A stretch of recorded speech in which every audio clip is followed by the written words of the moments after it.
Welcome back to Kerbal Space Program. I think we're going to be designing a new sort of probe today. We want to be going out to Joule, and this transfer window, I think I want to go as unmanned as we possibly can and send out lots of basically probes, 2 or 3, if that's lots, out into the outer solar system. So if we just take a look in the tracking station, there are a few planets we haven't visited yet. So let's zoom all the way out. Alright, so let's go overhead and you'll see a few different things. One, we've got Elu all the way out there, taking the role of Pluto. Inside that we've got Joule, that's probably our target. Quite far out indeed. Inside that is Dress. Dress we haven't been to yet either, so either one of these two would be fine. We may indeed even have some probes out at Dress and some probes out at Joule.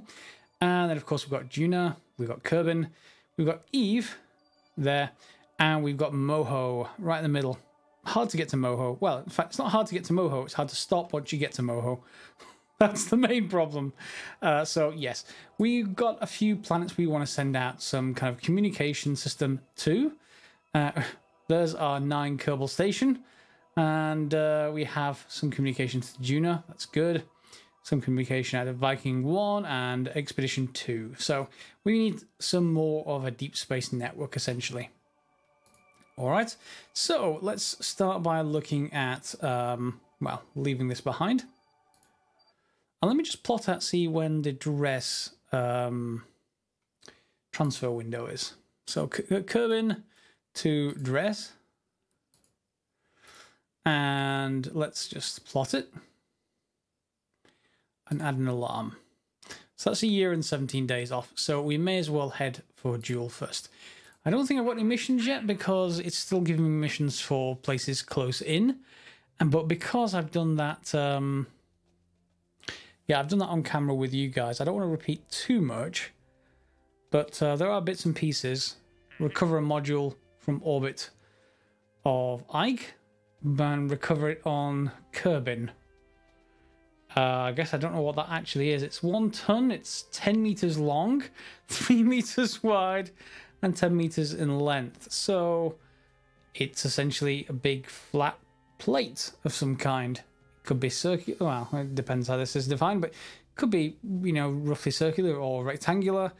And yeah, it's only a third as thick as it is long and wide. So, well, you get the idea. That's sort of horrid. I'm not sure I want to recover that. Don't think I want to actually do that.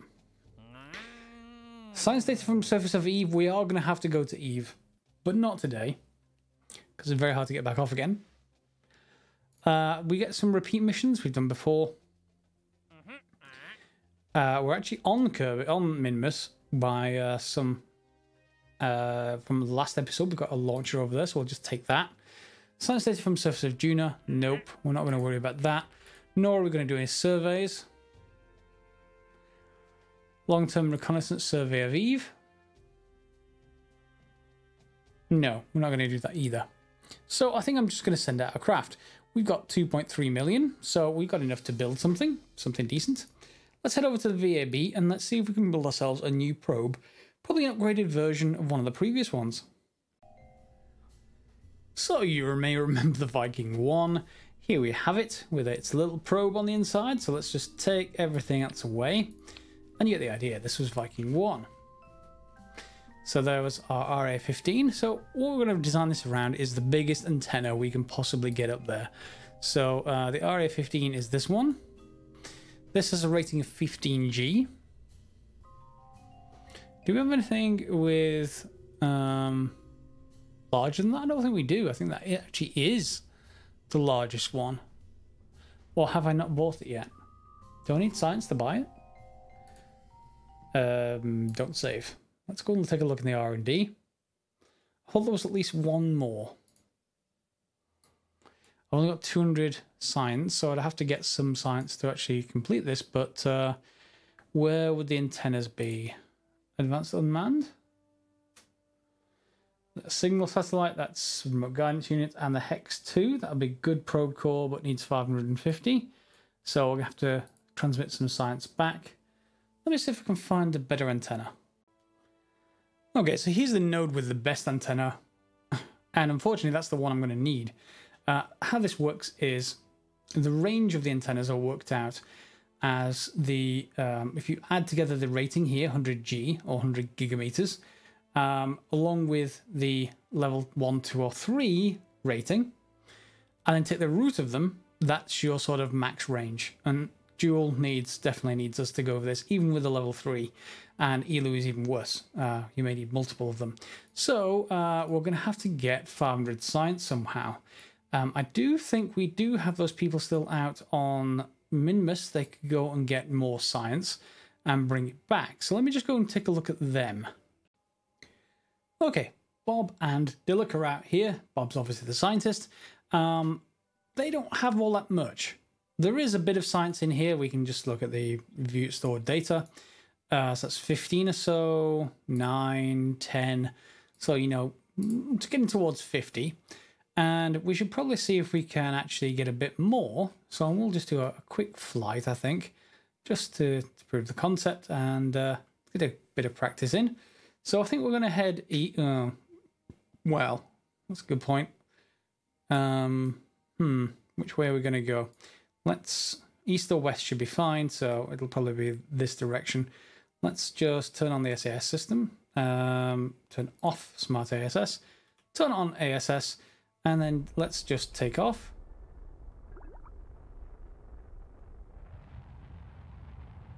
There we go. Do I have caps lock on? No. There we go. So east will be heading that way. West, let's go west because that is where the nice happy mountain is. Sound like Bob Ross. Nice happy mountains, happy trees. Or maybe I'm just thinking of the Deadpool ad, but yes, we're going to head sort of that way. Let's just, can I not zoom in anymore? In any case, we're going to head that way. Obviously, we're going to probably try and land up there on the top of that mountain. That should be Midlands, I think. I don't think it's Highlands. And we'll again take more readings. So here I can probably take, oh, can't be done right now. Can either of those be done? Would be nice if they could, but I guess not. Maybe I need to retrieve the data. And we can do that once we're over there. Because what I think we're going to actually do, aside from hopping around like this to get more science, what we can do is think about getting a lab out here. Now, I haven't done this so far. The entire point of a lab is that you take it usually on site, and then you can enter it with a couple of scientists. So if we send one scientist out with it and a pilot out with it, we can transfer Bob with the data, or indeed get the other scientists to come over and grab the data from here. And then with that, we can use it to process the science. When you process the science, you get an awful lot more out of it. So that may be something to build instead of that probe out to Dual. We may have to wait a little bit until we get more science via labs. So that's looking pretty good. Maybe a bit more. Let's just do it while it's in this view. There we go. So that's going to be on top of that hill somewhere. And that should be a lot nicer. So let's get towards the apex a little bit. Can we warp? I don't think we can under a certain... No, under 3,000 meters. And we just passed 3,000 meters. So this is effectively in space. Well, as far as this is concerned anyway. There we go. So in space near Minmus' lowlands. We're going to pass right by the lowlands, I think, and get onto the top of this hill, hopefully. So we need to go back to surface mode. Point ourselves retrograde and we should spin around. Now, but that's below the horizon at the moment because we're still rising. Once we get to about here, let's warp to the middle. Okay, you'll see that's now in the blue side of things. So we're coming back down again.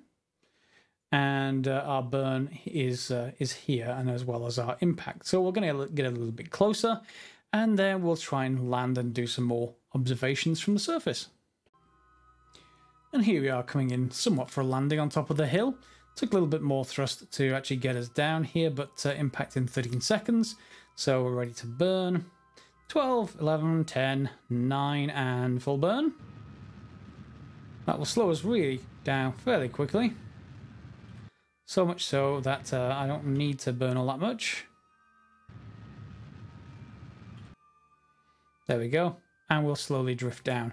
And we're on the side of a hill here, unfortunately, so let's hope the this will take all this burden, but so that we're still increasing in speed there, just using a little bit of fuel to keep our speed low. Touchdown in 6 seconds. And now we're just going to slow down. There we go.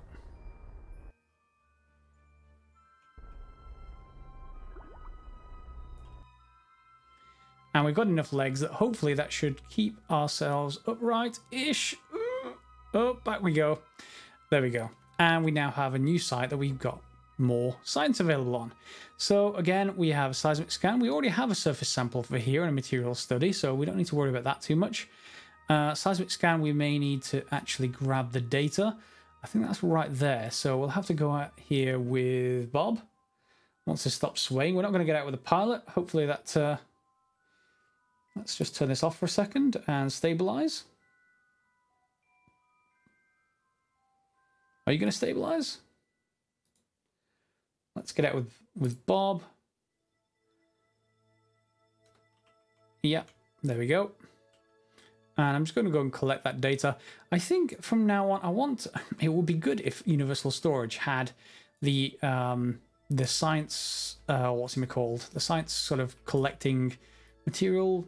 No, can't remember what it's called. But it's basically a box that collects all the science without having to go outside with an astronaut. And it would be really nice if that... there we go. Take data. And let's log the seismic data again. We'll grab it from here. And take the data.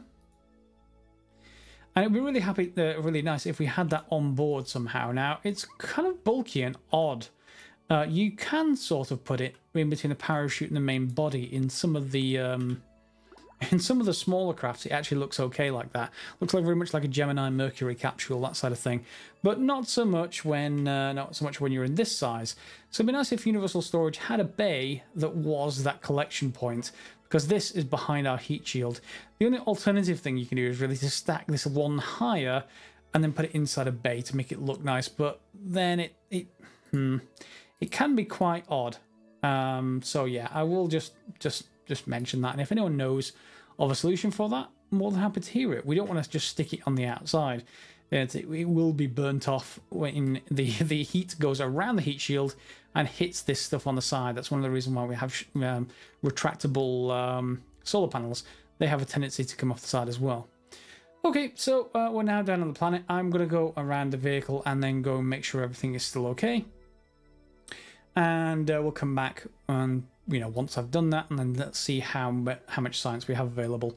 This lab that we're going to have to launch will multiply that science. So even if you only have 100 available, the lab will just continually process that and make much more available.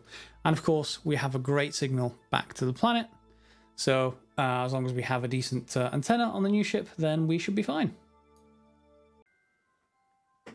And there we go. We've now got 14 different experiments, got the results for them, and we can take them back if we want to. We can transmit them if we want to, although I don't have much of a battery here. We're fine with the solar panels, however. However, no battery. So we're going to need to get a lab out here. Why don't we go and build a lab then? Okay, this is Expedition 5, our launcher that we've got. It's already gone to Minmus. We can call this Expedition 6. But we're not going to be doing the same thing with Expedition 6. We're going to be taking this away for a second. Let's take a look at this. We're not going to need all this stuff at all. So we can just get rid of all of it. Yes. Can I just... Is there any way I can just delete that without actually... Nah, okay, I can just press the delete key. Fine. So we're not going to need a great amount of this stuff. And in fact, let's just abandon the whole idea of this universal storage. It's not needed at all. We do, however, have a heat shield. We're not going to need this entire array of drogue chutes. Otherwise, it'll be fine. We don't even need this size of capsule. We can go with a smaller capsule if we wanted to. But for the moment, we're also going to abandon the rest of this vehicle. We're not going to need the liquid fuel fuselage either. Underneath here, however, I am going to need to think about some kind of service module. So we are going to have to think about a tank. It doesn't need to be amazing because it's not going to be the main tank. That's too small. That's still too small. Do I have a larger but still relatively okay tank? Yeah, that's not too bad. Now underneath of that tank, we're going to put a docking port. Docking port's going to go in here. Flip it upside down. Because this thing is going to be essentially a sort of tug. We're going to be coming back with this from Minmus. So our pilot's going to be coming back, but it's going to leave a scientist behind. Which means we have a docking port. Now we're also going to need another docking port. Because that is going to be attached to the rest of the station. Now I think we may already have a station out there. May already have a lab in it, but I'm just making a dedicated lab to demonstrate this. You can also have a lab that is just designed to just land and just be the lab without a return on top if you wanted to do that. But yeah, let me just get a lab. So not the smallest of craft. Let me just detach that for a second. We've got to think about sort of some kind of maneuvering with this. So maybe the twitch. We want a 4 setup. And that is 1064 delta V, which should be more than enough to get us back from Minmus. So we're going to want to just turn off these tanks. They're not going to be used. Unless we want them to anyway. Now we've got these attached, we're also going to put struts in. Because you can never have enough struts. No matter what you actually do. There we go. Alright. So then now that's secure. Until we undock, that is. We're now going to have to think about the rest of the launcher. Now, will that work if we grab another docking port, put it on the bottom side, and again, just in case we want to expand this in future, do I actually want to do, in fact, I may not even need that bottom docking port. We may just be able to put this on right here. How are we doing? So we certainly take off, and it does look like what happens if I take that away again? Yeah, it's not going to count to that top stage because we've got the we've got that tank locked off. If I just unlocked it again, total is 6487 7466. So we can just ignore that top tank as far as this is concerned, and 6487 should be more than enough to get us where we need to go. We do, however, need a few more things. Nothing excessive. We will have to probably strut that to the rest of the rocket anyway. But in addition to here, how much equipment? There's 2 occupants, so we are going to have to think about sending a person with this. So Jeb can go in the command pod. And a scientist can go, that's a Gable, can go in the mobile processing lab. All right. Now we're also going to need a few just comforts of home. We're going to need solar power. Now, if we want to, but let's just buy this anyway. We can put the Gigantor array on if we want to. It's not huge. It does extend to be much, much larger than you think, however. So I don't want to put huge amounts of them on. Let's just put, well, that's where they exit. That's sort of annoying. You can only put them offset. You can't, because the windows. Yeah. Well, let me show you what I mean. Not the lab. We want the solar panel. Extend the solar panel. As you can see, pretty large solar panel. Tracked. And then we're also going to need some batteries.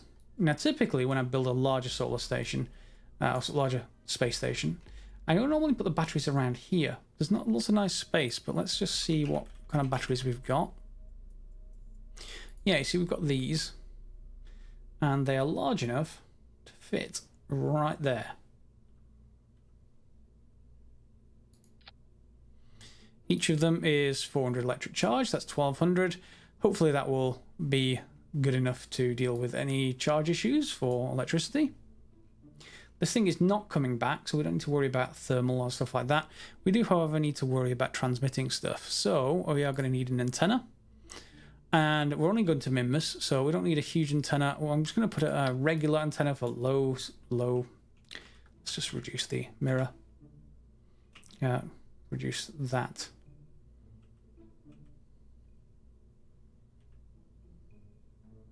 Get rid of that for a second. There we go. Okay, and then we're also going to add a high gain antenna, which should be the main one essentially. And then just for good measure, is that a relay? It is a relay, so we could use that.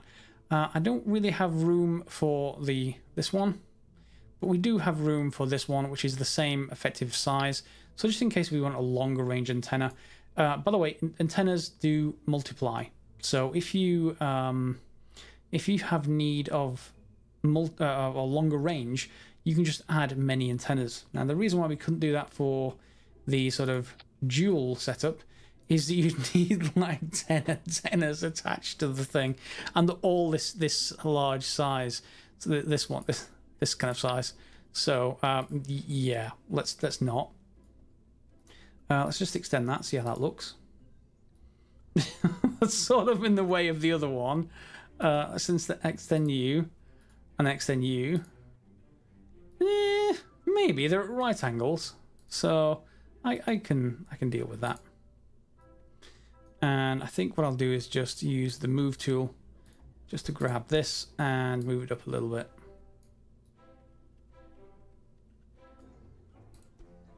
Yeah, there we go. All right, and then we can probably surround that just fine with the rest of our rocket. So what else have we got on board? Do we want to put any sights on board? Well, not really. We could, but we're going to be bringing sights to this thing, so we don't need to worry about it that much. And then, what else? I think we're okay. I will put a couple of solar panels on our service stage. In fact, no, we've already got them on the top. I don't need to worry about that. I've already worried about it in the past. Nothing in worried in payload. Nothing with coupling apart from struts, which we're about to do. Mustn't forget those. Inline stabilizer will actually be useful. But we'd sort of need a bay to actually do that. So let's just grab an inline stabilizer and a bay. Too small.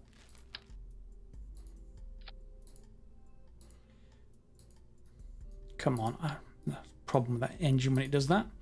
Only downside here is there's no passage through here through living quarters. This isn't a bay that we can put stuff in, like this inline stabilizer. Let's stick it on either side. Want it more towards the middle. We can also think about RCS. This thing does not have any RCS at the moment to alter its position. That is the downside in that we can't really dock very effectively without RCS. So we can't actually connect living spaces here. Maybe we should think about just having some RCS on board. So instead of the capsule coming to this, if the capsule has no RCS, and I don't think it does, then we can maneuver the station to do final docking. No. Still no. We may have to go with round tanks. Or we could get... Can we get sneak and put that inside this bay? Is it big enough? It is big enough, just. It sticks a little bit through the bottom, but it looks compatible. Okay, so let's just close that up. And then think about the RCS ports themselves. I'd normally prefer to put them like on either end, but we don't really have all that much space. Let's take a look where the mass of this thing is. It's obviously going to be skewed by this at the top. So center of mass is up there, but it'll come back down to the center-ish. So let's assume we've got something around. Let's just change that to from radial mode. We're going to have to go off center, I think, just to make this okay. The symmetry looks horrible, but it's not actually interfering with anything, so that's good.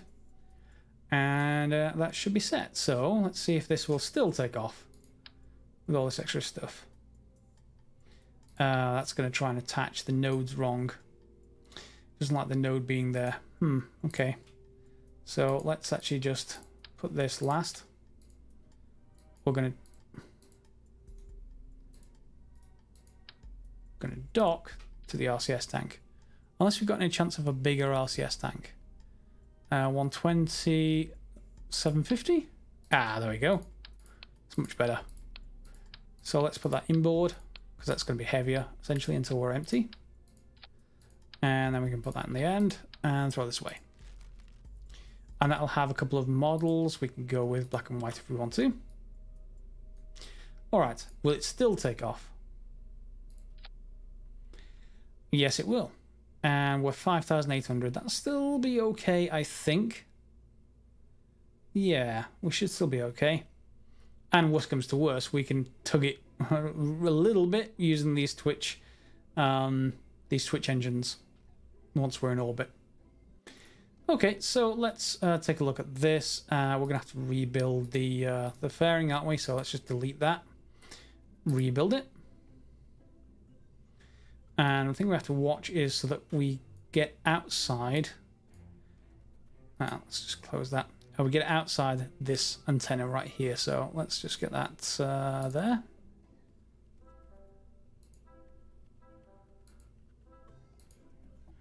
All the way up.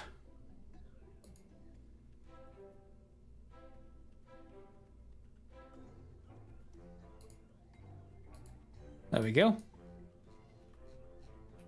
Quite a large payload, that. And before we finish, we must make sure to have struts.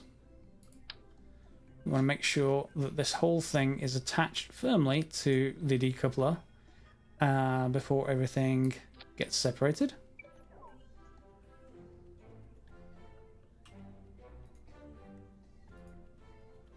Go away.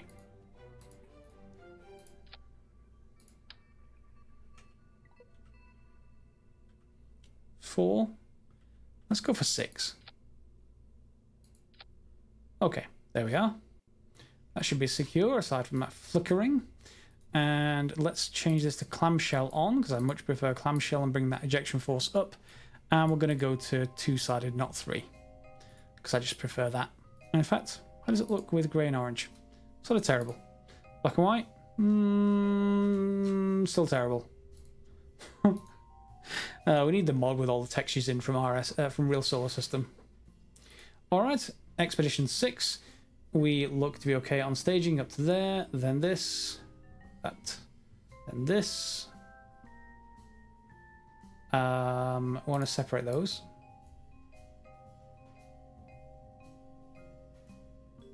Yeah, that looks fine. Or at least it looks fine for now. Let's see if we can get it out there. Okay, now I'm not sure if I've shown you the difference of how MechJeb does ascent versus how I fly ascent.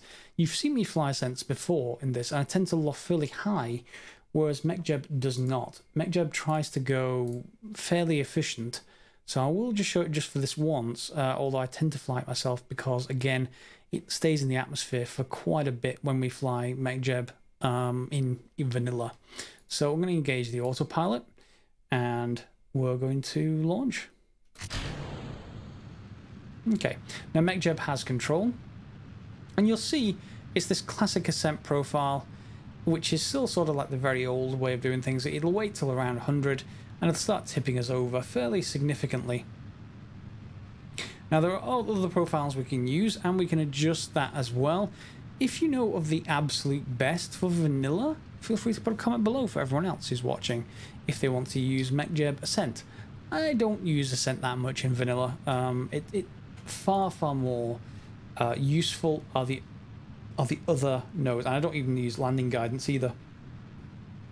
Far more useful are things like Maneuver Planner, which we've been using for a while, and later there's the Rendezvous, and that makes getting to rendezvous and approaching for docking are much better, basically.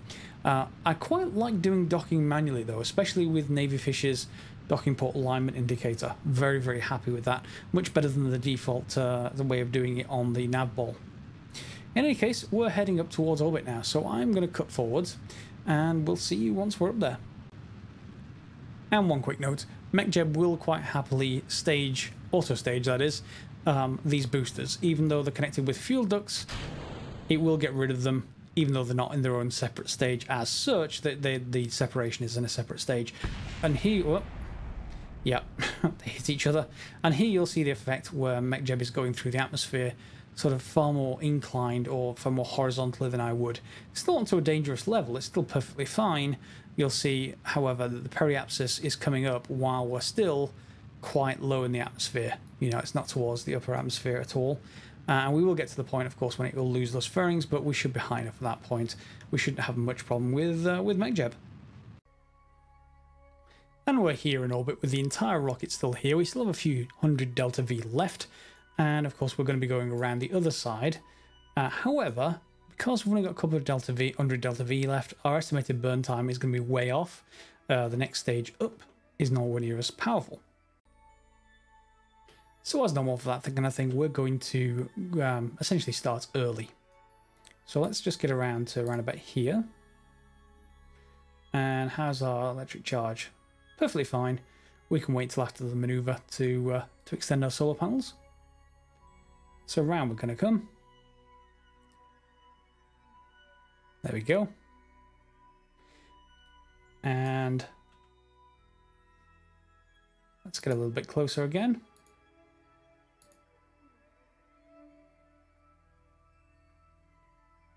Okay, so when it gets to about, we're going to get a third of it done. So that's around the first 10 seconds of this. So yeah, maybe I'm not going to split it. Maybe just going to start at 30 seconds. Okay, so in it comes. We're pointing at the maneuver node. So let's get down to 30 seconds. And let's just start now. Let's really hope we're pointing the right way. Looks like it, just as the sun's about to set behind Kerbin. There goes this stage. And here comes the next stage. So 60 seconds. So I was even a bit late with that. But we should be okay. Hopefully. Or at least we'll get close enough. You'll see we haven't done a plane change, so it's going to be off significantly. But we'll do a mid-course adjustment to get that right. Now that we're on our way out, we want to extend this antenna. And then we want to extend the solar panels. Press 1. And we should be able to roll.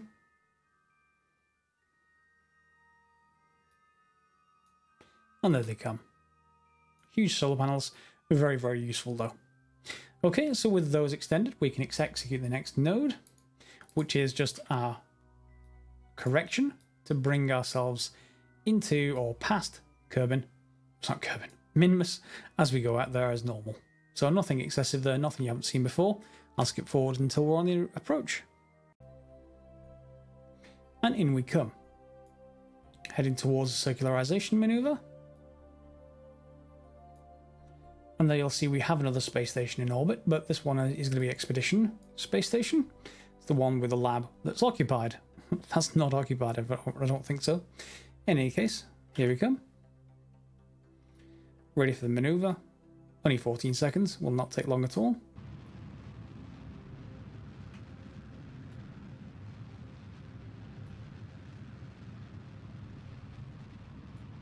And there it comes. Now, one thing that's really important with this, we're going to be getting rid of this entire stage, exposing that back docking port. But we're not going to do it until we're sort of ready for maneuvering. When that happens, because we do have all this delta V we can use to adjust everything. We're also not going to remove this return capsule with our pilot, because then this will be unpalatable and unsteerable, essentially. There's no probe core anywhere on it. So that is just something to think about. You could add a probe core inside this bay if you wanted to. Perfectly possible to do so. But yeah, in fact, can we fly it with a... with an occupant. Never tried it with just a lab. I'm not sure if a lab counts as a capsule. In any case, you can add a core if you wanted to for your own benefit. Let's just turn the SAS on to sort of stop the spinning. And now what we can do once we've finished our run of science on Minmus is come up here and rendezvous, transfer all the people across. We get those people across by just exiting into space, taking all the data from that original capsule. In fact, only Bob needs to come across. Bob can get in this lab. The capsule that came up from the surface can head back to Kerbin.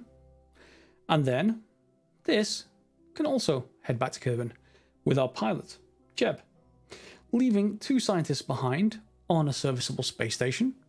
And if we have another capsule come up, we needed to make sure that capsule has RCS because it needs maneuverability to, you know, get to this station, because it will be sort of useless when we do that. But it will be able to dock at either end. And from that point, you can use it as a tug to pull that space station around, or anything else like that. Haven't quite decided, but it seems like a pretty good option to be able to dock things to this station for the future. But we've got this lab up here, we've got people up here. Next episode we'll come into rendezvousing with this lab, with our science lander, and we'll see where we get to from there. We've still got 20 days to go before Duel, but I think the time taken when this starts researching, yeah, you see, it'll start researching. It takes quite a number of days to actually fill up its internal buffer. Its internal buffer goes up to 500 science. So you insert data, which is the stuff we get from experiments, and you let it run, and it fills up this for science at a much faster rate than the data goes down. And then every so often, we'll transmit that. And of course, we've got signal strength of 100%. So that's our lab setup for Minmus. And we'll use it to get, hopefully, quite a bit more science out and quite a few of those sort of expensive nodes. So I hope you enjoyed the episode. Feel free to like, subscribe, share, etc. if you have. And of course, we'll probably see you next episode for some more Kerbal Space Program. And as always, guys, thanks for watching.